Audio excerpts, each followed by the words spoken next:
nosotros, no somos los únicos. Ayer estuve en una reunión en el Congreso de la Nación, donde nos había recibido el bloque de diputados de Unión por la Patria, y estábamos representando a los trabajadores de un montón de actividades que tenían que ver con marina mercante, con industria naval, con portuario, con guincheros, con la gente del INTA, del INTI, del Instituto Nacional del Agua, de los medios de comunicación, de la cultura, y todos con una misma preocupación y una misma amenaza, ¿no? La de la desaparición de cada una de esas actividades. Y los jubilados creo que están corriendo con la misma suerte, ¿no? Con políticas que no están buscando más que la desaparición. Entonces me parece que estas reuniones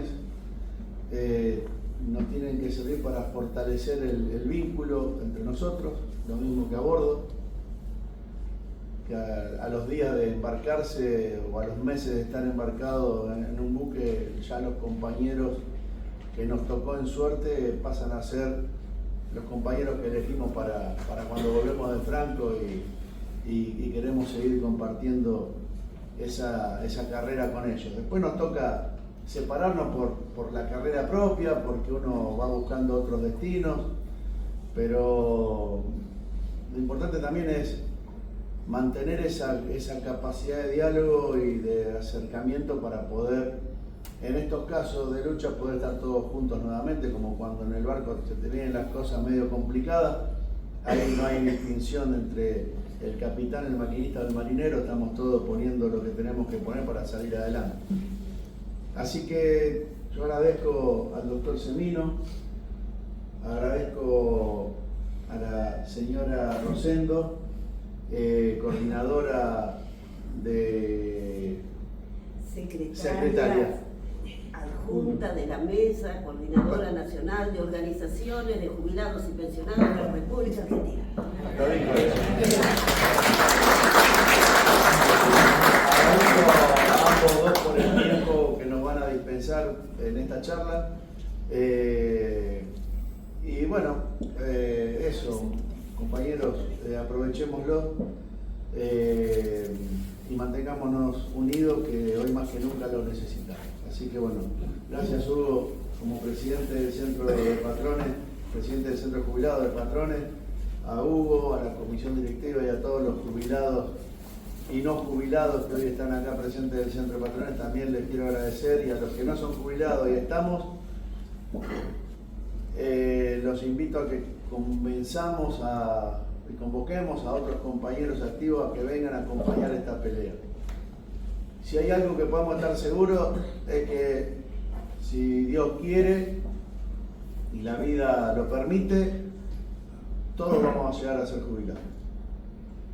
Así que más allá de los años que tengamos, tenemos que tener presente que ese destino es uno de los que tenemos en nuestras carreras, en nuestras vidas. Así que pelear codo a codo hoy con los compañeros jubilados por las mejoras que necesitan va a ser que cuando lleguemos nosotros quizás las condiciones sean mejores. Así que es por solidaridad ante todo, y si lo quieren ver de otra manera, hasta por beneficio propio, el que tenga algún grado de una visión un poco más egoísta. También lo estamos haciendo por cada uno de nosotros. Pero creo que en este ámbito, que es el del movimiento obrero, que es el de los trabajadores, la solidaridad es lo que tiene que prevalecer en cada acto que hagamos. Y este es uno de los actos importantes que tenemos que hacer y llevar adelante y mantener con convicción, con firmeza, porque a pesar de todas las dificultades que tengamos, que se nos van a presentar, que se nos están dando, dificultades en lo laboral, dificultades en los ingresos que tienen los jubilados, que no son los que deberían tener, en las prestaciones, que cada vez son menos las que las que tienen. En el caso de los trabajadores o de los sindicatos, la misma pelea por el recurso laboral, por la fuente de trabajo, por nuestra obra social. Otra de las grandes complicaciones que nos han generado estas políticas es la búsqueda cruel de la destrucción de nuestras obras sociales. Obras sociales que le han brindado salud a todos y cada uno de nuestros compañeros y que hoy nos han puesto en una situación límite, ¿no? Por cuestiones meramente de crueldad, porque con los cambios que se hicieron no creo que ningún socio, ningún cliente de las obras sociales o de las prepagas haya tenido algún beneficio económico. Al contrario, creo que están pagando mucho más y recibiendo mucho menos. Y han convertido a los socios, a los compañeros, como nosotros tratamos acá a nuestros compañeros del sindicato, ya sea por la obra social o por una cuestión sindical, son nuestros compañeros y lo atendemos de forma personalizada. Hoy nos están queriendo llevar a que seamos meramente un número y que si ese número da negativo, saquémoslo del padrón, saquémoslo de la nómina y que quede al margen.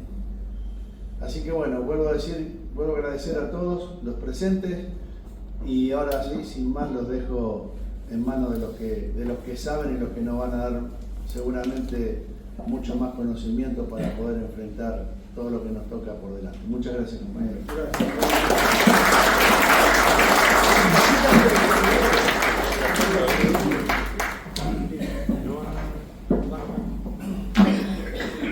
Bueno, tengan ustedes todos muy buenos días. De mi parte, pero muy agradecido por la concurrencia de ustedes y como dijo el secretario general de Patrones, al cual le agradecemos que nos permita el lugar, nos permita poder participar, no solamente acá, sino también en la sede que tenemos de la calle Gualeguay, del centro de jubilados.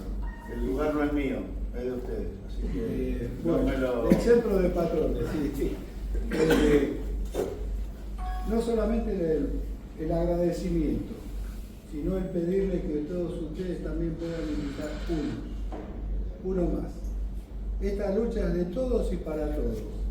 Y quiero mencionar que si no lo hacemos unidos o juntos, solos no vamos a poder.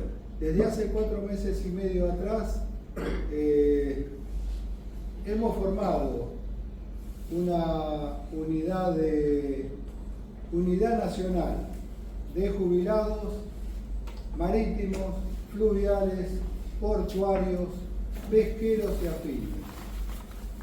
Por suerte empezamos a trabajar en conjunto, que fue lo que permitió todo esto. Y acá hay gente de Patrones, hay gente de maquinistas navales, hay gente de arado y lanzamiento, están los compañeros de guincheros, están los compañeros estibadores, apuntadores. Tendría que estar también los representantes de maquinistas navales que integran esta unidad, pero bueno, está el compañero presidente, está enfermo. Pero agradecerle a cada uno de ustedes el haber podido participar de esto.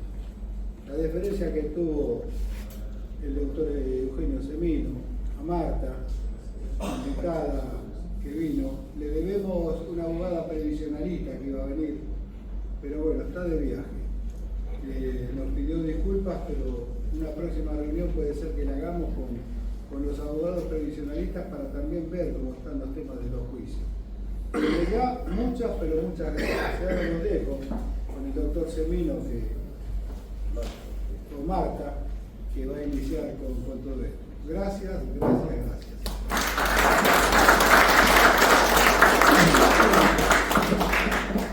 Buenos días, les agradezco ante todo la invitación.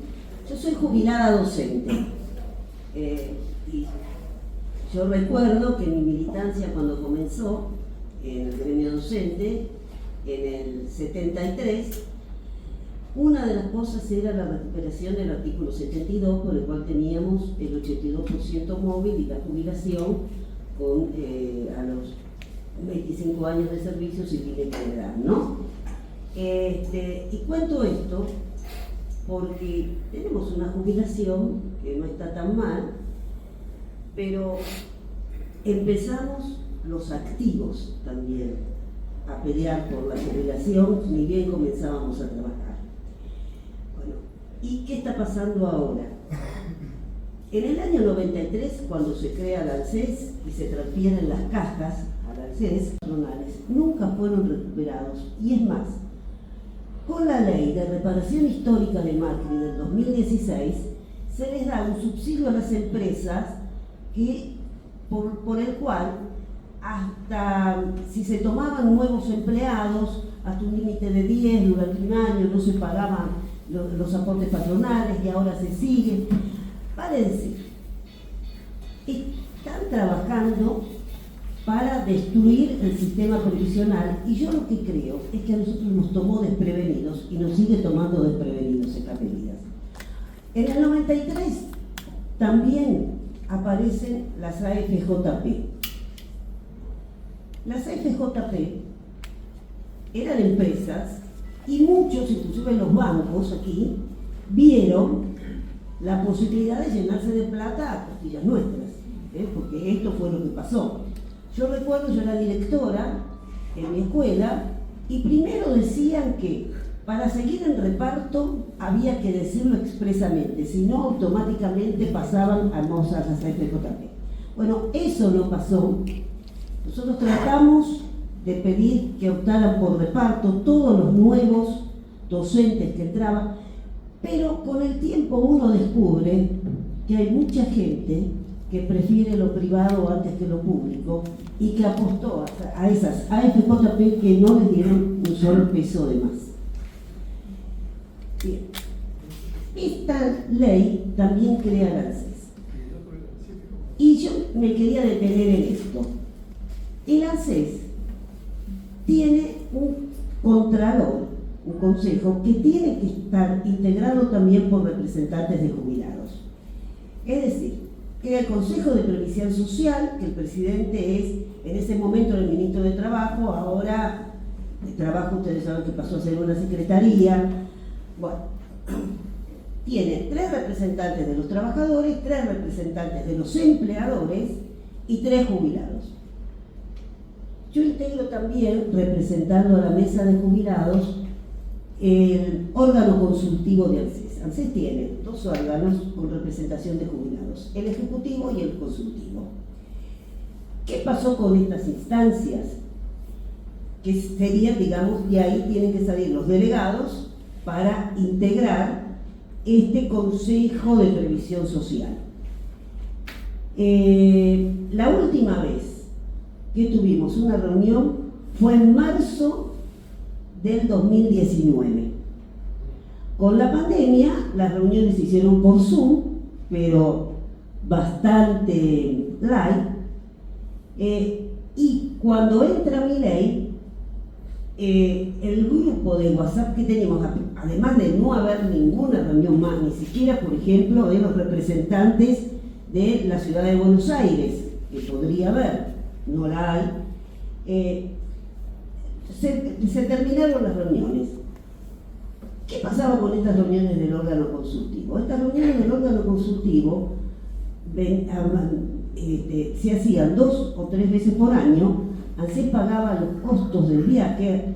Digamos, hay un órgano ejecutivo que también está integrado por representantes de los mismos jubilados, pagaba los viajes, pagaba los viáticos y pagaba la estadía, porque eran 2 días de deliberaciones y de reuniones y de encuentros.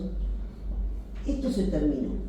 Desde el 2019 no hay nada, desde el 2018, en el 2018 fue la última. Dicen, bueno, que sale muy caro, que no tienen dinero, que hay que pagar seguro, que hay que pagar esto, que hay que pagar lo otro. Bueno, en fin, no es casual que todo lo que sea representativo de los jubilados o cualquier instancia donde el jubilado pueda emitir su voz desaparezca. De todos modos, los jubilados nunca tuvimos voto. Era solo la voz, y entonces lo que todos reclamaban es que era deliberativo, pero no era resolutivo. Pero, bueno, por lo menos había encuentros que no lo saben.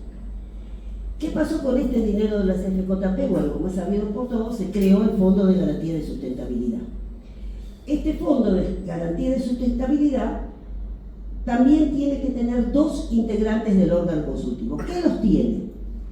Pero, ¿cuál es la misión de los 2 integrantes del órgano consultivo? Bajar la información que recibe de ANSES.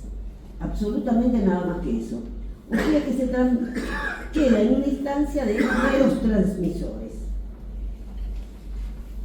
Después también hay 2 representantes de entidades bancarias y 2 representantes del Congreso.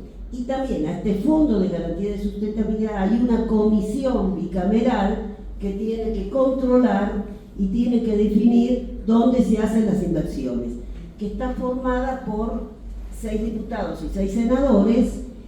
Yo no he leído ninguna, o a nosotros no nos llega ninguna decisión que hayan tomado.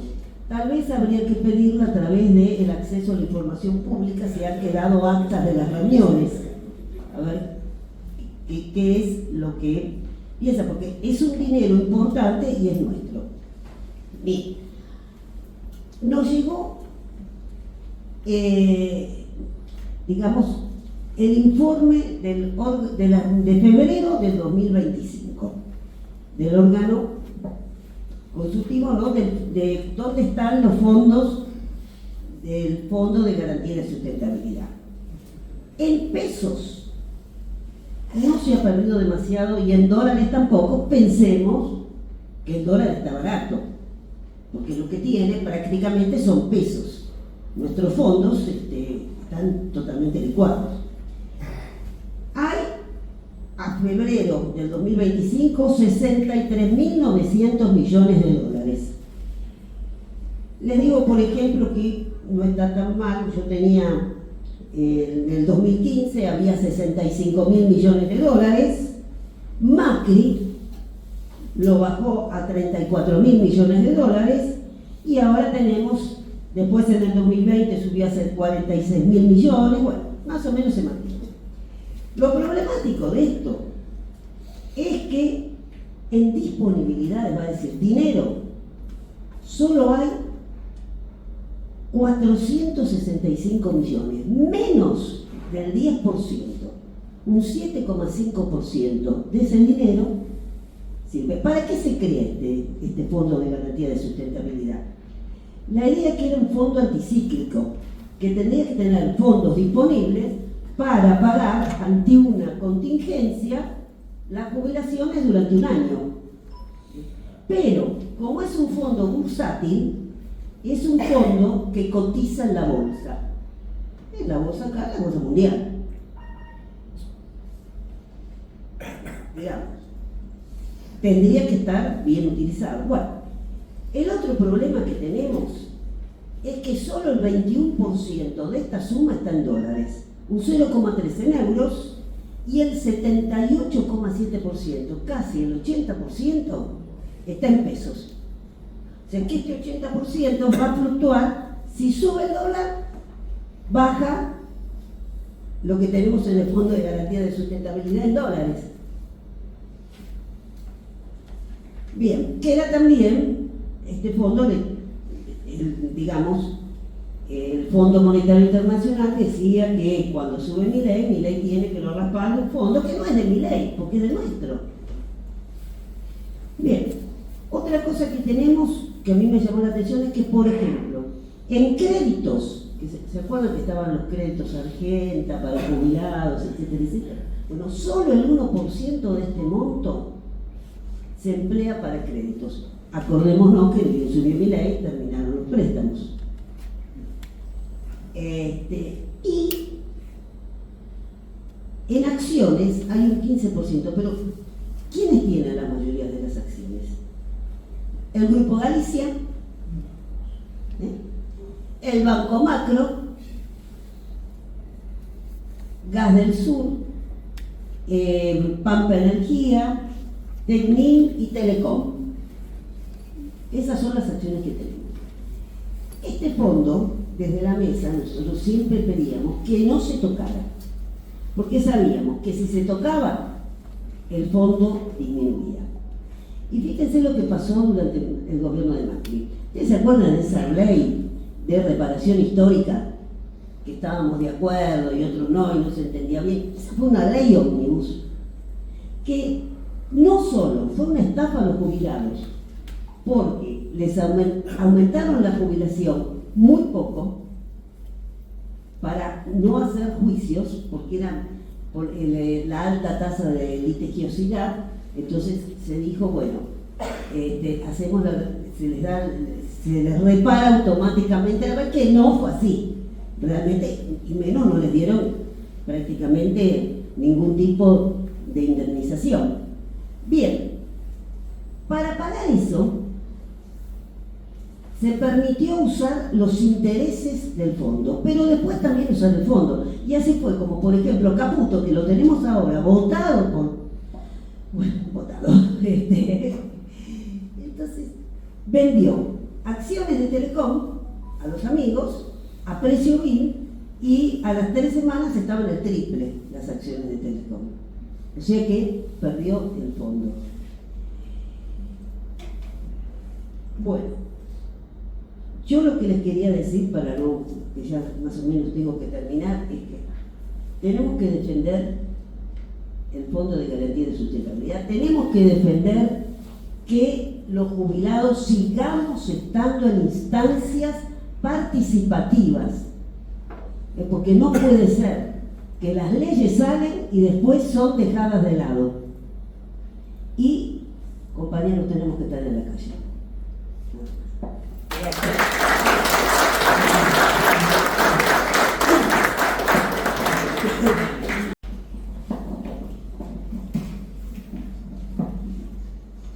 Bueno, primero agradecer al presidente.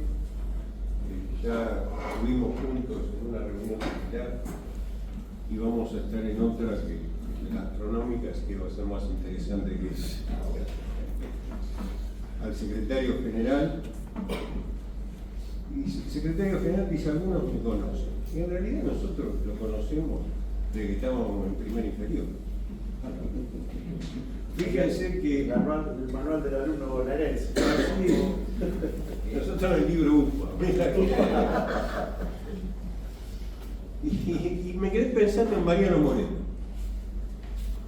Ustedes saben que Mariano Moreno nunca había participado en política. Es más, quien lo lleva a la primera junta en el 20 de la semana de mayo es Larrea, que lo lleva porque él era abogado de los comerciantes de acá de Buenos Aires. Y fíjense que inclusive lo ponen de secretario de la Junta porque era buen abogado y podía hacer bien las actas. Paso parece que era bastante bajo. Abogado sin Como título, todo Moreno. no tenía título. No, Paso. Paso. Juan José Paso. Paso era El otro secretario. Moreno tenía. Sí, era abogado. Digo, Era abogado. abogado periodista. Sí, igual en Argentina hay muy pocos que no son abogados. No, pero venía esto a colación de lo siguiente. Moreno militó en política menos de un año. De que llegó a la Junta a marzo, al 4 de marzo, creo, de 1811, que muere. Y lo recordamos, y esos que murieron jóvenes, que militaron muy poco, hicieron muchísimo, hicieron nuestra patria, porque tenían ideas claras, supieron dónde ir y tuvieron la valentía para ir en esa dirección. Castelli tampoco murió al poco tiempo, pero en 25 de mayo de 1811, Castelli hace el primer desfile cívico-militar que conocemos en Latinoamérica, en Chuquisaca, donde dijo que el trabajo de todos, españoles, criollos, mulatos, indios, zambos, absolutamente de todos, tenía el mismo valor. 25 de mayo de 1811.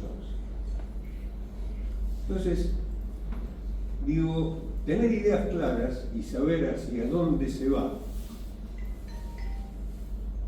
nos hace transformar las cosas, porque aunque no estemos nosotros, hay otros que van a seguir. Acá tenemos tipos que hace 20 años, 30 que están adentro del Congreso y no se sabe hacia dónde van. Porque los problemas estructurales de la sociedad siguen siendo los mismos, o se profundizan, qué sé yo. Refiero a cualquier actor político. Así que bueno, mi homenaje al nombre y al secretario. No, pero... Está el Plan Revolucionario de Operaciones de Mariano Moreno, que les recomiendo, vale la pena leerlo. Pero por eso, te digo, en poquito tiempo se puede hacer mucho, y en mucho tiempo se puede hacer nada, o destruir lo que se hizo en ese poquito tiempo. Y frente a esta instancia estamos, ¿no? Pero yendo al punto, y explicaba muy bien y minuciosamente Marta todo lo del Fondo de Garantía y demás en números, yo me pierdo. Me pierdo porque escucho inclusive a los economistas del costo fiscal, del 1.5, del 2.4 el año que viene. Y nadie me puede decir cuánto vale una vida, que es lo que se está perdiendo. Y es más, se habla de reformas, ¿no? Ahora cuando hagamos la reforma, esto, ¿saben cuánto hace que estoy escuchando el tema de la reforma? Primero, las reformas son siempre al futuro. Y los jubilados y pensionados se mueren de hambre hoy. Es decir, muchos de nosotros lo recordaremos que había que pasar el invierno de los 60. Escuchan ustedes si enmarcados cuántos inviernos han pasado, cuánto frío han sufrido. Entonces me parece que tenemos que tener en cuenta todo esto, porque en realidad, y lo señalaba Marta, fracasaron todos los sistemas. Fracasó el público, fracasó el privado, que fue un gran negocio, de los bancos y de quienes acompañaron ese negocio, que había de diversas playas, y fracasó la reestatización, que apoyamos fervientemente. Y no supongamos que socialmente la lucha que están llevando heroicamente los jubilados desde siempre, desde 89 y 90, yo las tengo muy presentes, no porque sea tan viejo, no la alcanzaba la escalera Matusalén, sino porque en esa época tenía a cargo todo lo que era adulto mayor y discapacidad de la ciudad, los hogares públicos y demás, desde el 87 al 94. Por lo cual participaba de todo lo que era la mesa coordinadora, cuando estaba Estrella Monteverde encabezando la mesa, después lo que fue el movimiento en el 90 en Norma Plan Plaza Lavalle, que se llevaba muy mal con la mesa, es decir, porque la fractura y las contradicciones internas siempre llevan a que gane quien tiene el poder. Y en aquel momento me acuerdo que las marchas eran de 40 a 50 mil personas, de Congreso a Plaza de Mayo.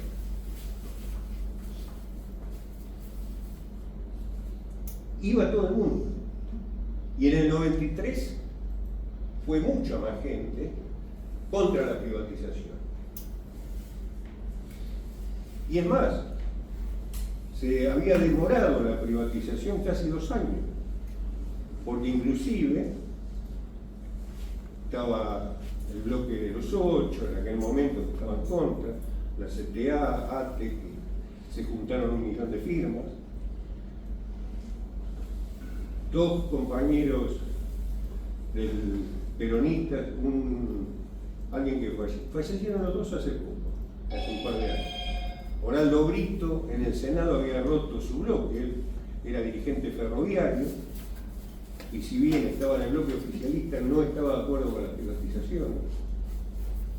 Y Juancho Díaz Roy en la Cámara de Diputados. Se paró durante 2 años. Se juntaron las firmas, se presentaron 1 millón de firmas. Íbamos con el changuito. Y guarda que las represiones no eran bacanas, ¿eh? ¿Y por qué cuento esto? Porque la privatización se hizo. Privatización fue, como decía, un negocio de los bancos y los traidores del movimiento popular. Era simplemente un mostrador más que se agregó a los bancos. Es decir, los bancos recaudaban y el Estado pagaba. Por eso la opción al revés, que costaba más. Ahora bien, y ahora vamos a la actualidad. En aquellas lluvias sí van trayendo estos barcos. En el 95, el gobierno que había sufrido las marchas, gana la reelección por aparte. La reelección del 95.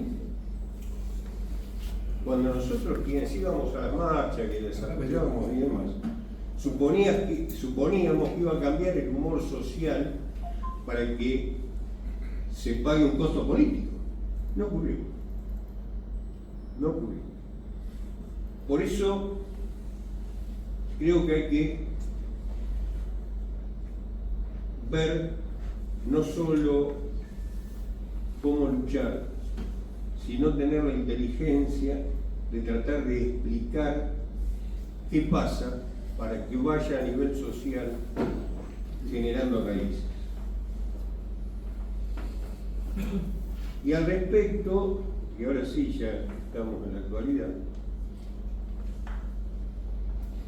vamos al tema de la tan mentada reforma que señalamos. La reforma, la del Fondo Monetario Internacional y demás, ya se hizo. Se hace todos los días. Fíjense que el ministro de Economía, el actual, que se autopercibe distinto, pero es lo mismo, dijo días pasados que el promedio de las jubilaciones eran de 900.000 pesos. Y todos dijeron, es un disparate. No. ¿Por qué? Porque ya lo hizo el gobierno a través de todo este tiempo y lo hicieron las anteriores administraciones, que no transformaron lo que debían haber transformado.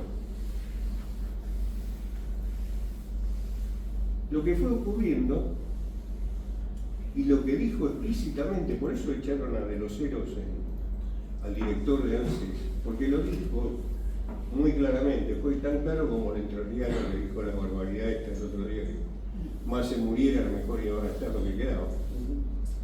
Que en realidad es un emergente de lo que piensa mucho y no lo dice. Pero fíjense que, ¿por qué digo la reforma ya se hizo? Porque el cálculo que hace Caputo es sobre 1.500.000 jubilados, que son los que ganan los saberes más altos, que son los que ellos, como había dicho De los Heros, consideran puros. El resto son los impuros. En estos términos lo dijo de los ceros a principios de año, lo echaron. Pero dijo lo que ya se instaló, y lo que se instaló socialmente. Porque, ¿qué se trasladó a la sociedad?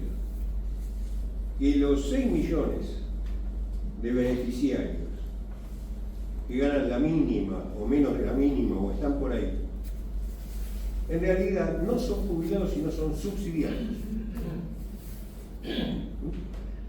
Por eso dicen, no, los jubilados van a estar cada vez mejor. Y en realidad la ficción que está pasando, que la vemos todos los días si se hace la cuenta, es que esos 6 millones cada vez cobran menos y el resto cobra lo mismo. Entonces la brecha genera el espejismo de que el 1,5 millones de los jubilados están cada vez mejor. Si no entendemos esto, es muy difícil explicar socialmente la cuestión. Y esto voy a los números. En los últimos, desde el 2013 a la fecha, el haber del jubilado fue perdiendo poder adquisitivo. Es decir, objetivamente. No importa si nos gustó más un gobierno o otro, el haber del jubilado perdió. Y esto lleva a que este tipo de triquiñuelas, de espejismos que se creen,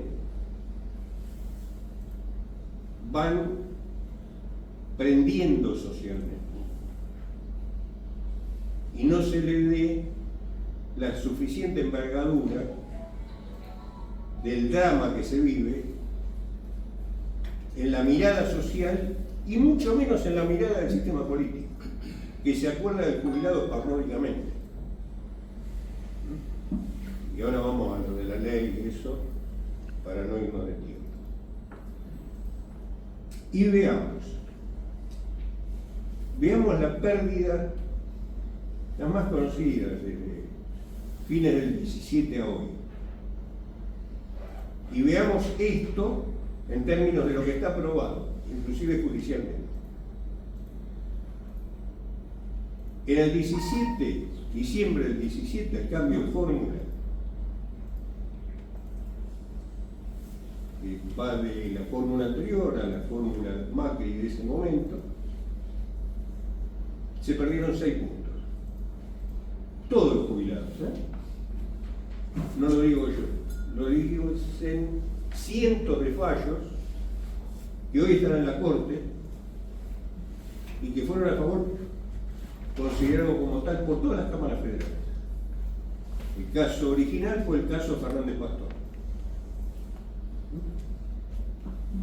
Y está ahí en uno de los cajones de la Corte. ¿Qué pasó en el 18 y 19? Las jubilaciones perdieron el 19.5 respecto a la inflación. ¿Por qué? Porque era una fórmula que era el 70% de inflación y el 30% la variación salarial. Esa fórmula, que perdió eso, nosotros hemos presentado un amparo colectivo en la Corte desde aquel momento, en realidad, como era el gran componente de inflación, recomponía hacia el 2020 en el primer semestre. Pero el mismo presidente que había hecho su campaña electoral diciendo que iba a vender las reliquias para reponer el 19.5, lo que hizo en diciembre del 19, una de las primeras medidas del gobierno, fue suspender la movilidad. Algunos lo recordarán. Por lo cual no se recompuso. Y pasa algo peor. Durante ese año, cuando esto ocurre, que es diciembre del 19, la pandemia no existía, no era que la emergencia tenía que ver con la pandemia. Creo que el murciélago estaba llegando a China recién. El 20 de marzo del 2020 se da el primer decreto de necesidad y urgencia fijando los índices de reajuste. Y ahí se fijan índices decrecientes por un supuesto principio de solidaridad, un disparate. Las mínimas, que eran de 14.400 pesos, reciben el 11.56%. Y de ahí para arriba, el de 16.000 pesos ya recibe 10. Y así sucesivamente, hasta llegar a las más altas, que recibieron el 3.7. Se acható la pirámide y no se volvió nunca más a corregir. Esto es parte de los 300.000 juicios, que la mayoría de ellos fueron con fallos de las cámaras y están muchos de ellos en la corte. Diciembre del 2020 se sanciona la nueva ley de movilidad, que era prácticamente la misma que existía antes del 17. Fuimos invitados muchos a opinar en la comisión de Seguridad Social y demás. Y todo lo que no pensamos lo mismo, lo que no nos llevamos bien y todo, dijimos desde lo técnico algo obvio. Hagan la ley que quieran, pongan la fórmula que quieran, pero pongan una cláusula de garantía por inflación. El diputado Heller, que estaba presidiendo la reunión en mi comisión con el diputado Vallejo, sostuvieron que no, porque no iba a haber inflación en Argentina.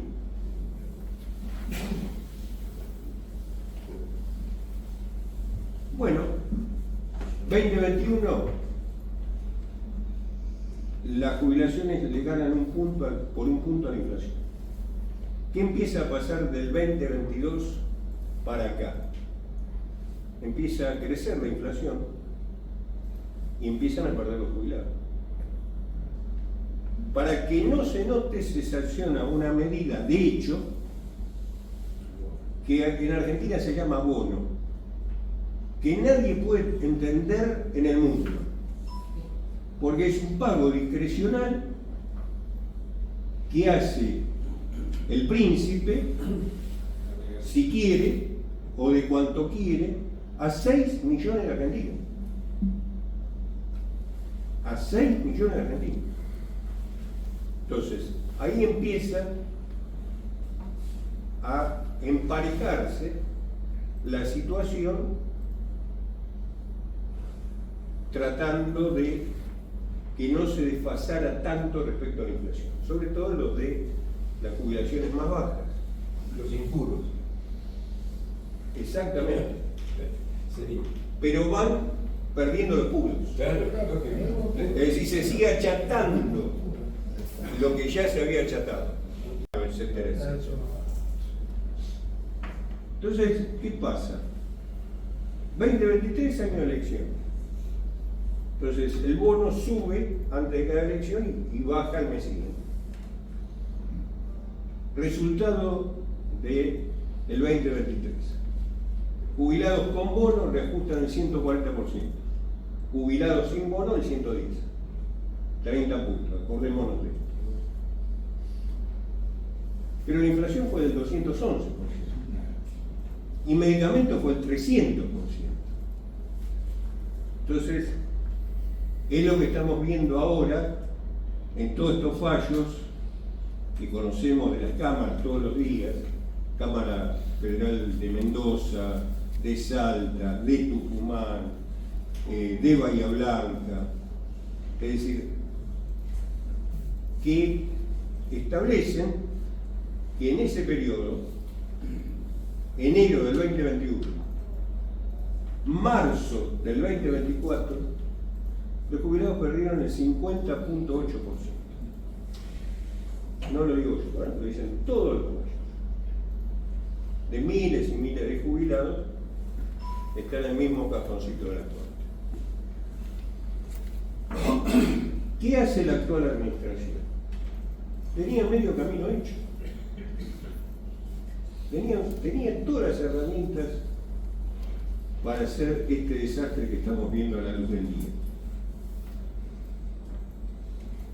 Primero, en solidaridad compartida del resto del sistema político, nunca se habla del mes de diciembre. En el mes de diciembre hubo 25% de inflación y una devaluación del 118%. Eso no existió. Como supuestamente se asumió a mediados de mes, qué sé yo, no fue de nadie. Entonces, dice, bueno, vamos a reajustar a partir de enero. Y enero hubo 20 puntos de inflación. En febrero se reajustaron 12. Y después lo otro se iba a recomponer, nunca más se habló de eso. Ahora bien,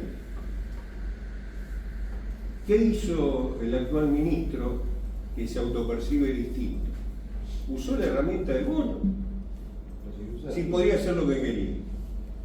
Podía subirlo, bajarlo, o lo que hizo, lo estancó, lo cristalizó en 70.000 pesos.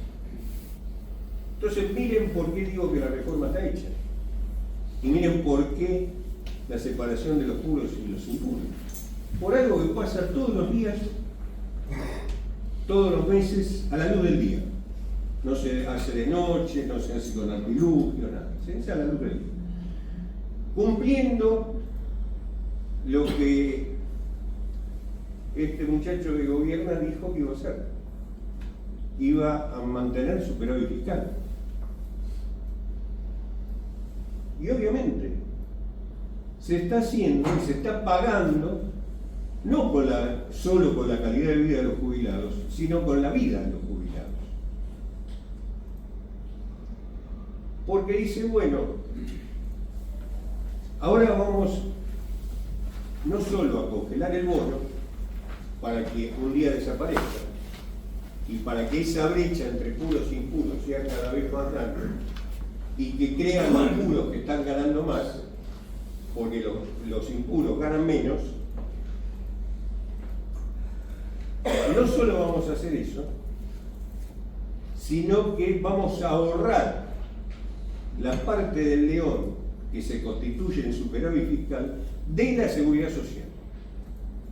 Y mira a qué punto, y lo dijeron públicamente y lo festejan todos los meses que hay superávit fiscal. Porque el ahorro, lo llaman como tal, de seguridad social, ha sido lo que ha aportado a ese superávit fiscal el doble de lo que ha aportado la suspensión de la obra pública. Mire la dimensión de lo que tiene que ver con lo que se le paga de menos a los jubilados. ¿Qué va pasando en estos casi 15 meses de marzo del año pasado? Dice, bueno, a partir de ahora se va a reajustar por IPC, se va a reajustar por inflación, por lo cual los saberes no van a perder nunca más respecto a la inflación. Y se reajusta por inflación. Pero ¿qué pasa? De esos 6 millones que ganan la mínima o que ganan pensiones, que cobran pensiones no contributivas, como las personas con discapacidad, está congelado ese bono, ese pago que hace el príncipe, en los mismos 70.000 pesos. Entonces, ¿qué pasó, por ejemplo, en el mes de julio? Y en todos los anteriores, lo mismo. Se reajustó el 1.5, que es la inflación, pero sobre la verga. Al no reajustarse el bono nunca, recibieron el 0.8, 0.9, esos 6 millones. Y el resto recibió el 1,5, que son los puros. Entonces, por eso digo que estas cosas que son obvias no se hablan. Y que no es que van a pasar, sino que ya pasaron. Ya la plata está tomada y la situación del jubilado, por lo menos de este sector, es dramática. De 6 millones de argentinas y argentinos que están cobrando con el bono, con todas esas mentiras, 379.000 pesos, hasta hoy 5 millones, y las PNC, las personas con discapacidad, 320.000 pesos. ¿Saben cuál era la canasta del jubilado al mes de abril de este año, a principio de abril, con gastos de vivienda? 1.200.000 pesos. Entonces, lo que iba a pasar ya pasó. Y vamos, para que no se quemen las hamburguesas, los de Matadero hamburguesas no comemos, ¿no? Tiene que ser asada. Vamos al tema de la sanción actual que nos tiene en vila. Se sancionó lo mismo hace un año y se empezó a discutir en marzo del 2024.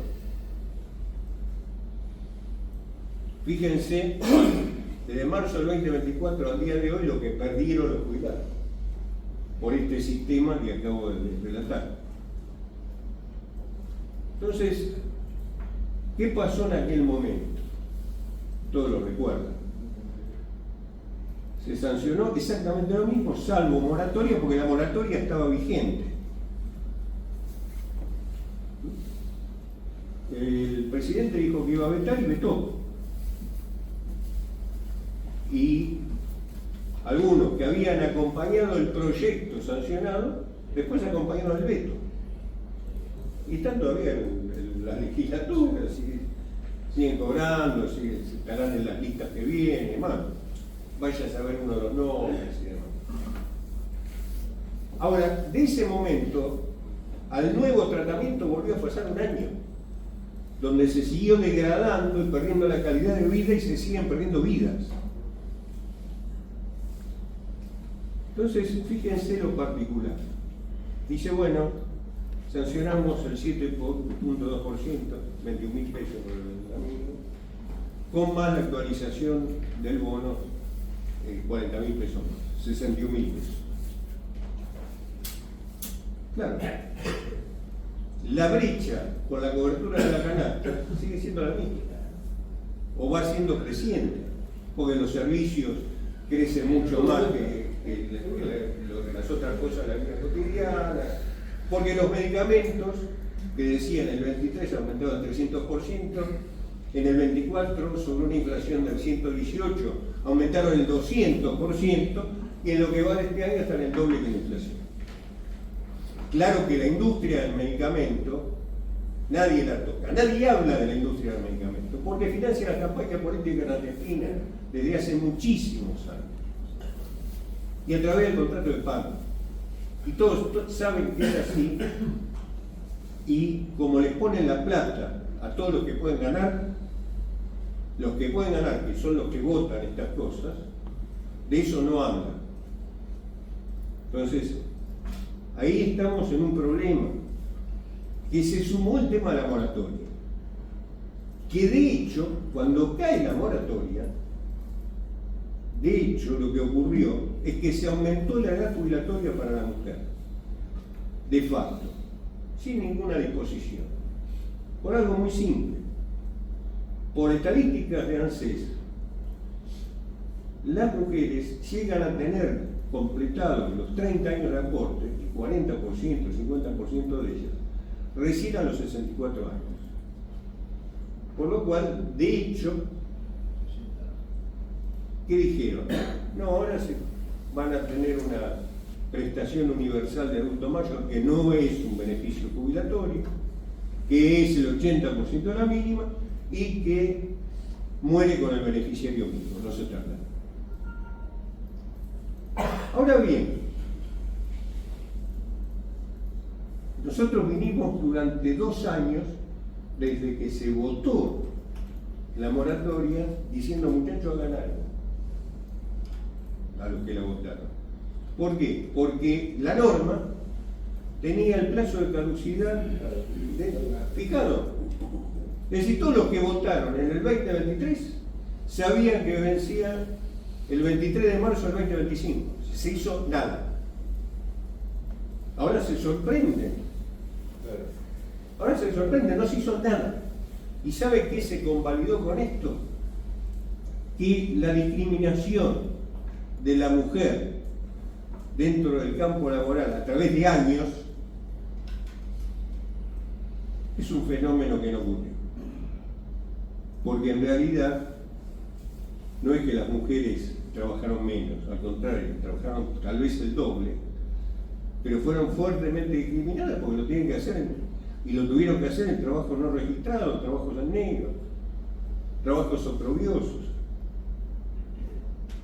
Bueno, todo esto pasó, todo esto está pasando.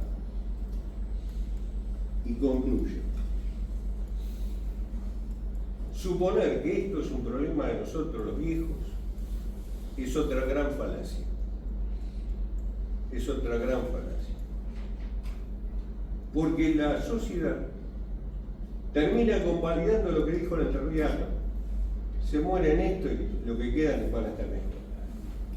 Se dijo en muchas sociedades, por diversos motivos, por raza, por religión, es decir, sacamos a estos que sobran socialmente y los que quedamos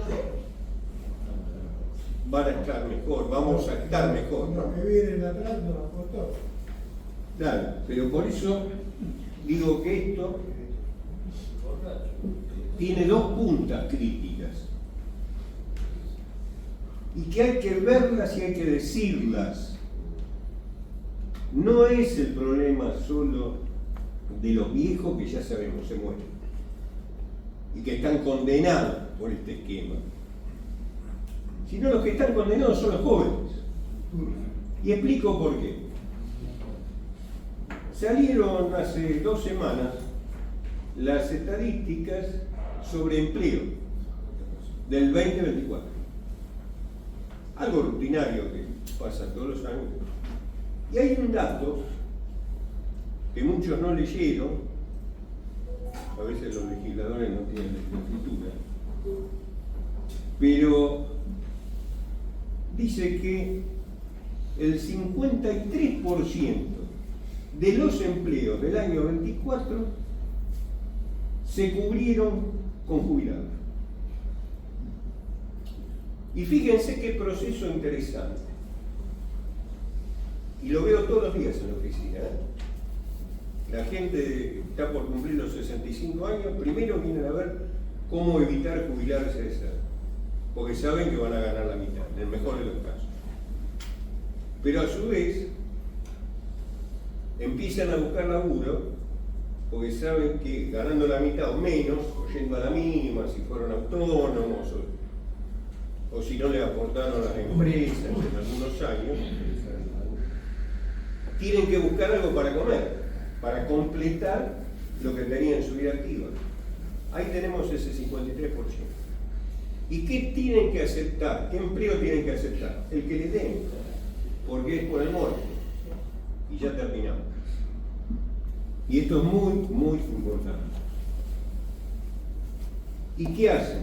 Aceptando cualquier empleo, están bajando el costo laboral de las empresas y le están bajando el resto de los salarios al resto de los trabajadores, porque es la mitad de los empleados que tienen que agarrar por hambre. ¿Y quiénes son los que quedan afuera? Los jóvenes que tienen que entrar al mercado laboral, que van directamente a la informalidad. Si a ese jubilado se le pagara conforme su canasta, conforme lo que aportó, que así son los sistemas del mundo, desde siempre, y tienen crisis, y tienen líos y demás, pero no se extinguen como se extinguió a través de los años nuestro sistema. Si se le pagara el doble el jubilado, ¿qué va a hacer? Va a poder trabajar si quiere, va a pedir la plata de salario que mejor se le ocurra y va a consumir. Es decir, va a producir riqueza. ¿Qué va a producir? Impuestos y trabajo. Por lo cual todo esto es una gran mentira de decir, no, porque todo esto que estamos haciendo del ajuste es para que los que vengan, los jóvenes, no, están matando una sociedad. Y perdón, y respeto las simpatías políticas de todos y demás. Estamos viendo el resultado de muchos años de gestión que han llevado ahí. Estamos viendo lo peor, pero es un proceso que destruyó un sistema. El primer sistema previsional de Latinoamérica de 1904. Y que hoy está destruyendo a los trabajadores, a nuestros viejos, que en definitiva nos queda un ratito, están destruyendo a nuestros hijos y a nuestros nietos. Les agradezco mucho.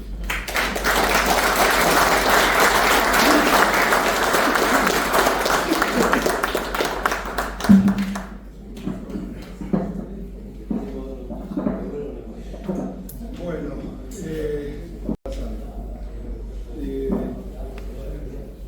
¿por qué era tan importante esta reunión y por qué es tan importante esta reunión?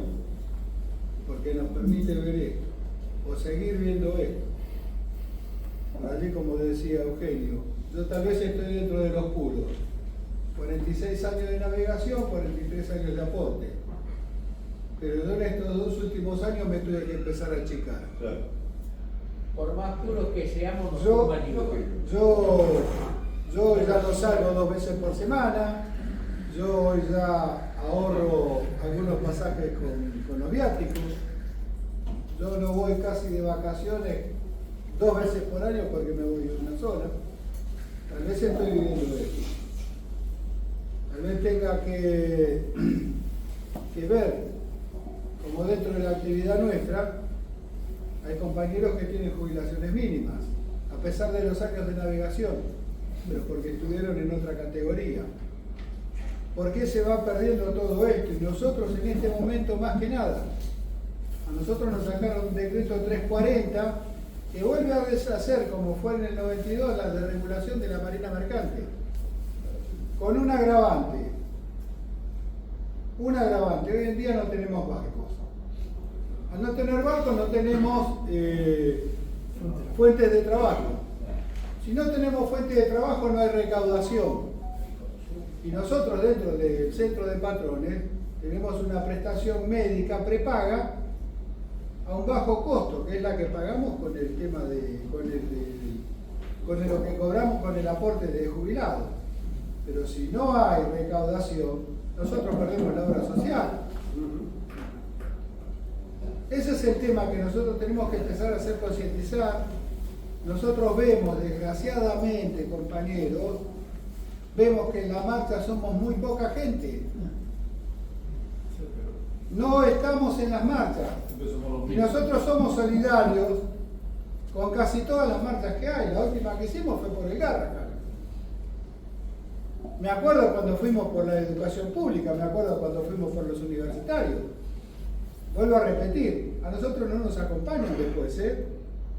Los miércoles somos poquitos en Congreso. Pero vuelvo a repetir lo que no me canso de decir, somos gente de lucha. Somos gente que damos el ejemplo porque estamos, porque vamos. Pero tenemos que contagiar.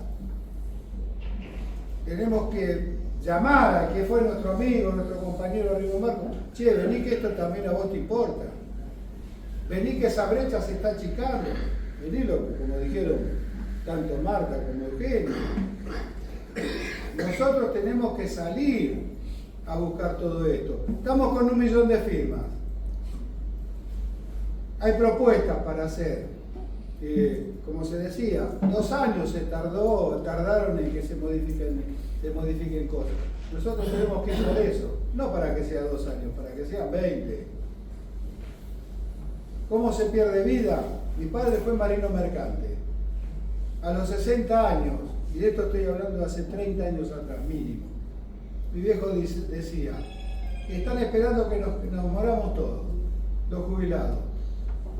Y pasa esto, y sigue pasando. Estoy hablando de hace 30 años atrás. Están esperando que los jubilados estemos muertos. ¿Para qué? Para que haya más aporte y haya más contribución. Pero en forma universal, perdón. Por eso. En forma universal también. Japón, ¿qué hace con los jubilados? Los manda afuera a comer, a querer. Y Exacto. no, claro. Exacto. Es un concepto del mundo. O te mandan a que, bueno, que tu hijo te ayude, o que tu familia te ayude.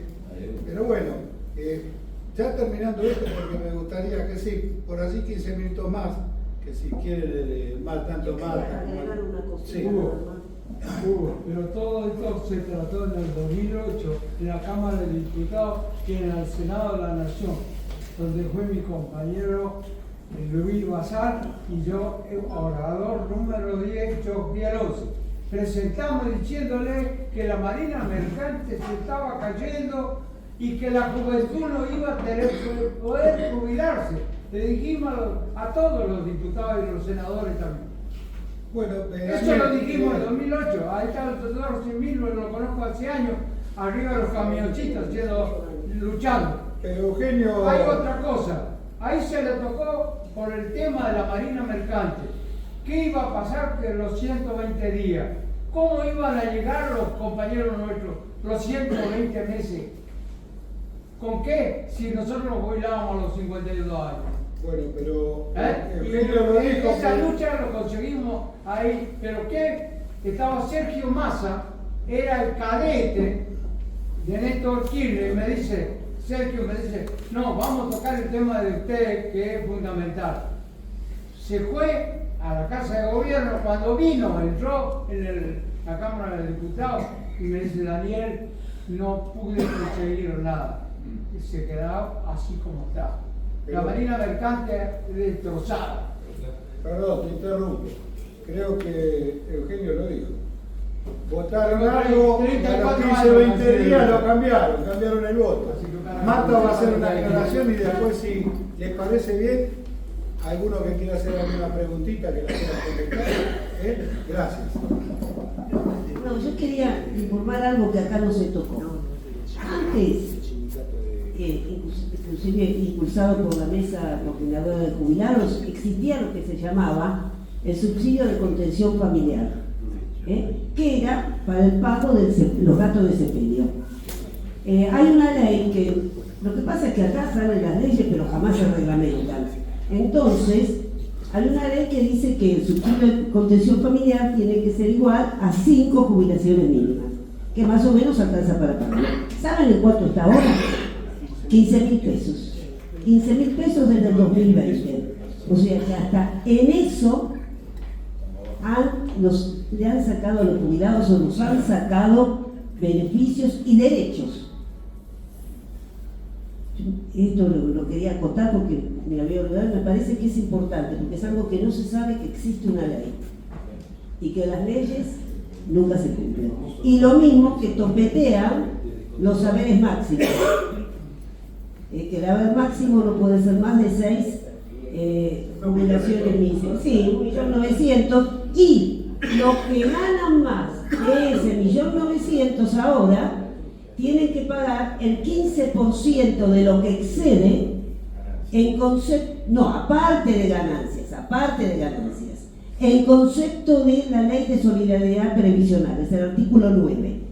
Que inclusive para el régimen docente, que es un régimen especial que no tendrían que descontarlo, lo siguen descontando, y hay ahora digamos, de las cámaras previsionales hay algún fallo a favor de que no hay que descontar para los regímenes previsionales este artículo 9 de la ley, pero está esperando en la Corte el sueño de los injustos. Gracias. Bueno, sí. Una consulta, si Sí, empezamos con eso. Empezamos sin alguna pregunta. 15 minutitos por eso.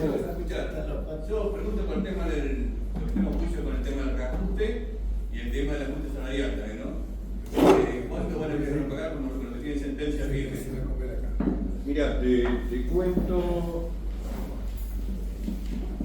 Las sentencias firmes debieran pagarse, según ley, dentro de los 120 días hábiles de haber quedado como tal. Esto no ocurre. No ocurre. No ocurrió ni durante la anterior administración, ni está ocurriendo obviamente ahora. Y lleva a que haya que hacer una ejecución de sentencia, que es un juicio abreviado, después de haber litigado 4 o 5 años con tu juicio, para cobrar lo que ya te ha adjudicado la justicia. Y los reajustes después no tienen nada que ver con lo que perdiste en ese tiempo.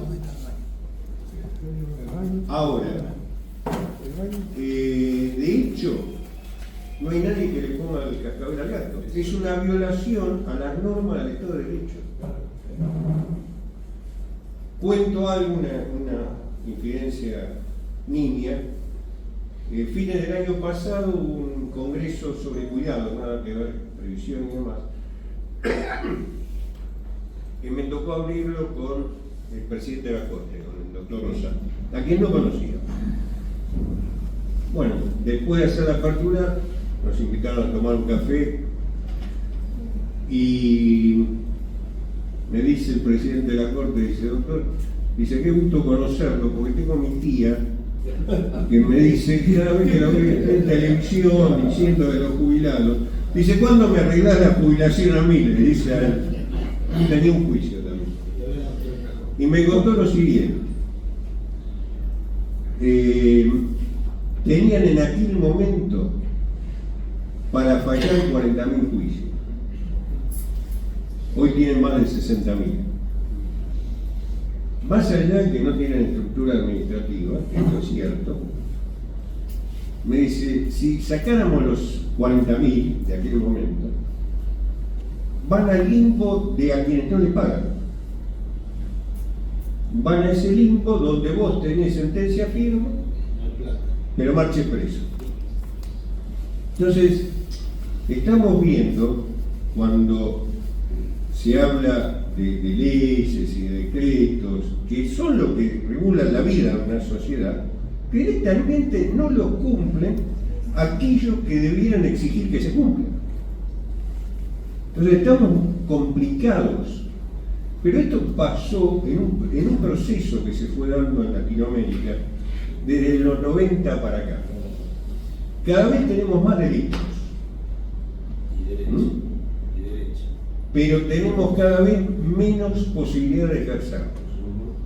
Vos agarrás el 14 bis de la Constitución Nacional, que debe ser lo más violado que hay en el mundo, y tenés derecho a la vivienda, al salario.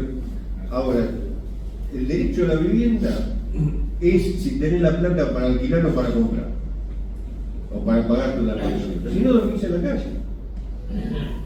Entonces,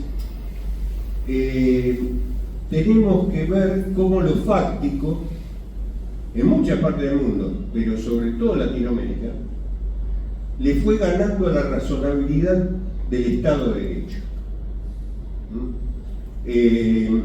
Y a mí hay algo que lo repito, hice algunos trabajos al respecto, me parece que nos es difícil comprender dónde estamos parados hoy, a nosotros generacionalmente, que vivimos crisis económica por cientos, crisis política por otros cientos, pero creo que hoy estamos en otro estadio.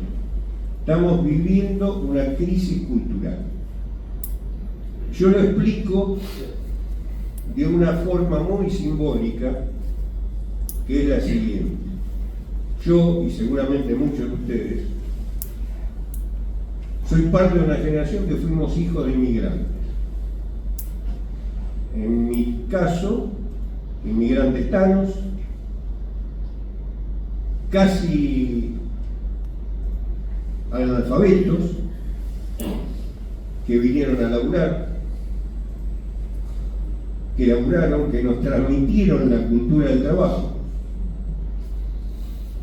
porque había que trabajar y después si vos te esforzabas podías estudiar, pero lo primero que había que hacer era trabajar. Y logramos progresar. Laburo desde los 10 años, no se me cayó nada, no me perdí ninguna milonga. Tuve que hacer un esfuerzo. Y hoy nos toca ser padres de inmigrantes, formados, universitarios, muchos de ellos. Y esto es muy complicado culturalmente, porque se rompe la polea de transmisión cultural, se está cortando. Tenemos que prestar mucha atención, porque una economía se puede arreglar con alguna buena cosecha, con que dejen de afanar un rato, que la política puede llegar a haber un pacto de la Moncloa en algún momento. La cultura nos arregló.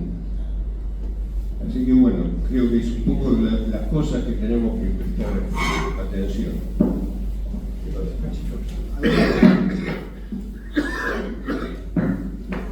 Perdón. Hola. Mire, a mí se me ocurre una sola cosa.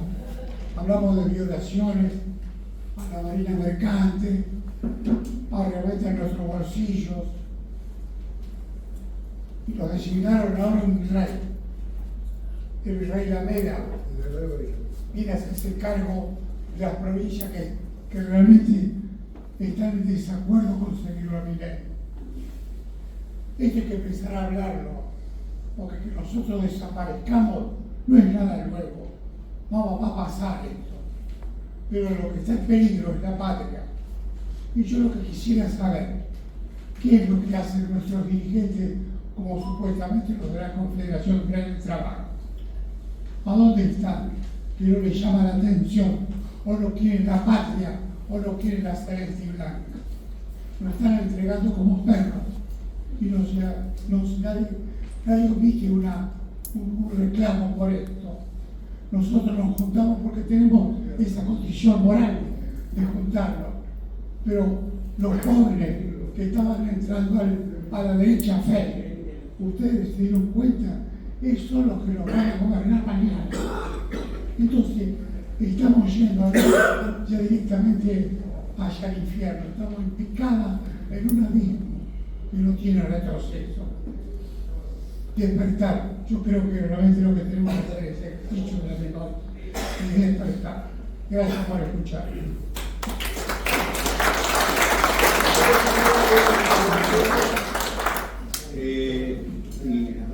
Prometo no tomar más, pero una sola cosita.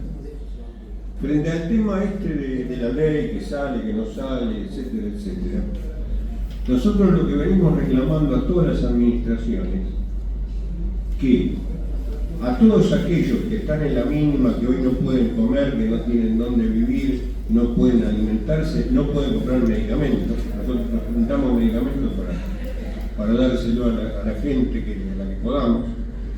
Lo que estamos planteando es que se decrete la emergencia alimentaria, la emergencia sanitaria y la emergencia habitacional.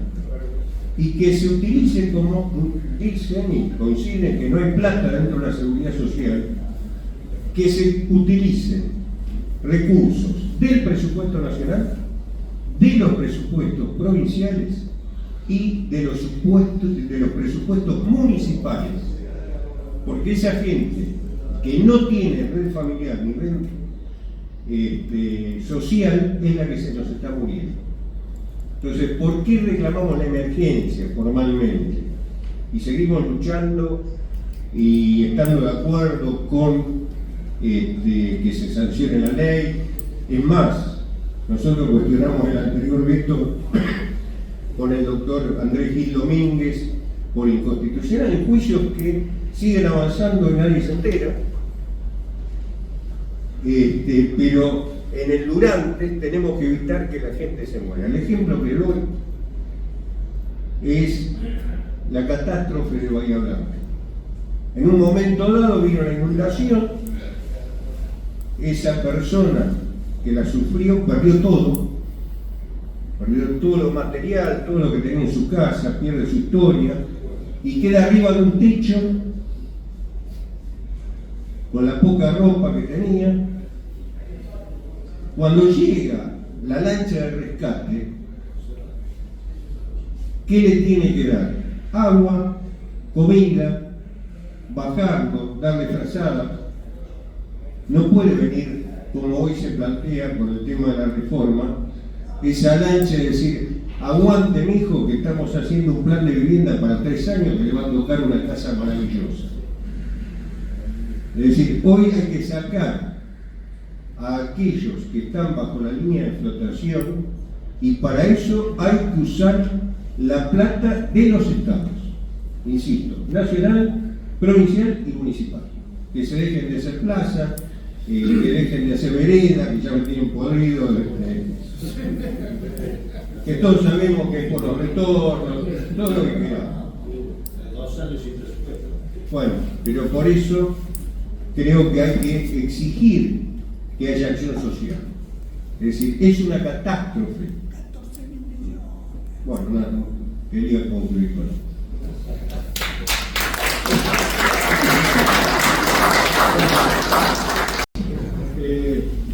Triste y lamentable. Nosotros, por intermedio del Centro de Jubilados de Patrones, a mí me tocó estar en Bahía Blanca, donde 10 compañeros perdieron todo. Era impresionante ver como en todas las cuadras estaban muebles, colchones, todo tirado. Fue triste y lamentable. Bueno, fue una parte de lo que nosotros pudimos hacer. Hay compañeros que quieren hacer preguntas y ya en un ratito creo que terminamos. Yo más que pregunta le quiero hacer un agradecimiento y una invitación.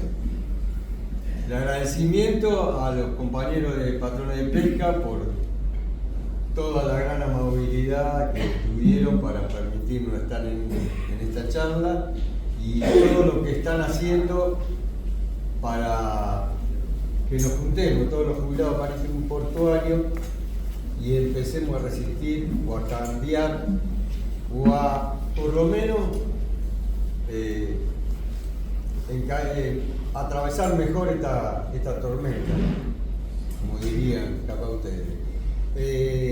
Al señor Semerino por no solamente esta brillante explicación de la situación que nos dio, sino también porque día a día nosotros sabemos que hace una gran labor que acompañar las necesidades cotidianas, como la necesidad de un compañero nuestro que estaba en el Gallego la semana pasada, en el Hospital Gallego, Centro Gallego, perdón, y a través de la organización de la Mesa de Coordinadora de Jubilados nos contactamos con el doctor Semerino y él intervino para que este compañero pudiera tener una intervención que estaba sufriendo un gran dolor y lo estaban bicicleteando. Y una invitación porque todo esto que estaban explicando, nosotros creo que hay un día que los jubilados, yo no sé si logramos, seguramente no movemos la balanza, pero nos juntamos los miércoles con mucho sacrificio en el Congreso de la compañía Narta, 1700, miércoles. Y nosotros hace un par de años, pero desde esa plaza tratamos de meter conciencia y que la sociedad sepa que no estamos mendigando, que nosotros pusimos la plata. Igual que cuando compramos un auto o una casa a pagar.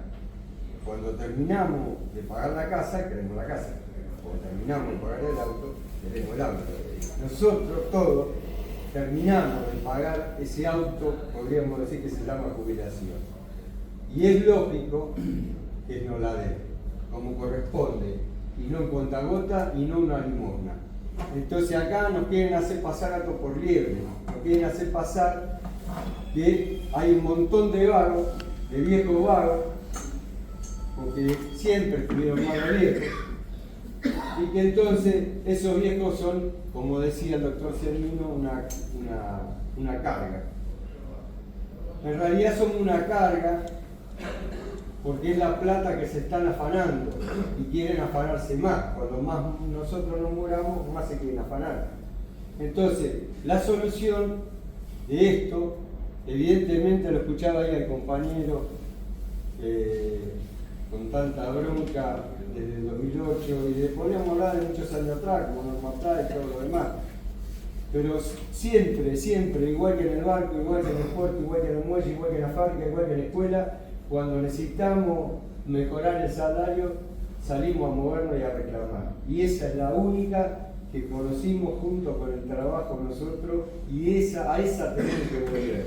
Nosotros hoy, hace un ratito charlamos acá con algunos compañeros. Algunos compañeros están en esto de los miércoles porque no van a abandonar la pelea moral que toda la vida han hecho. Nosotros siempre peleamos moralmente y económicamente, pero nosotros estamos en la plaza, nosotros, por lo menos los que estamos hablando hoy, estamos en la plaza porque queremos la nuestra, queremos nuestra plata que nos corresponde, queremos llegar a fin de mes, queremos las 2 vacaciones o la vacación y cada tanto un fin de semana ver la Virgen donde yo quiera ahí porque yo ya lo pagué, y el Real Medio también lo pagué y lo sigo pagando.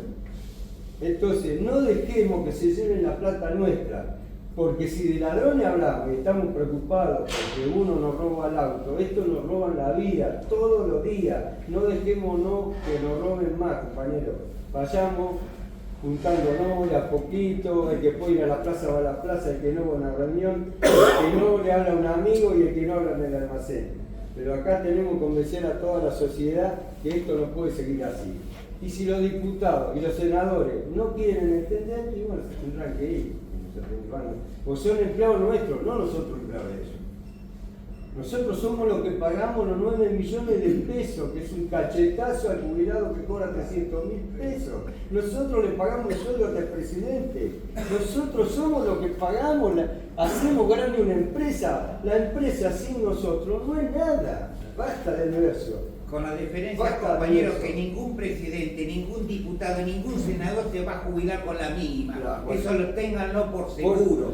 Ninguno de ellos se jubila con la mínima y ellos trabajan para nosotros. Disculpe, y no se dan cuenta que el jubilado es el que mueve un poco toda la economía del país adentro del país, porque el jubilado no se va de vacación al exterior, el jubilado consume todo lo que gana, lo consume en el país.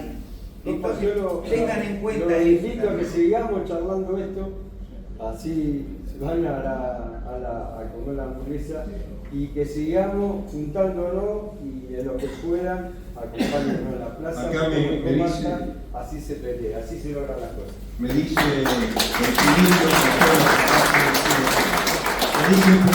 que ya venció la hora de alquiler del lugar.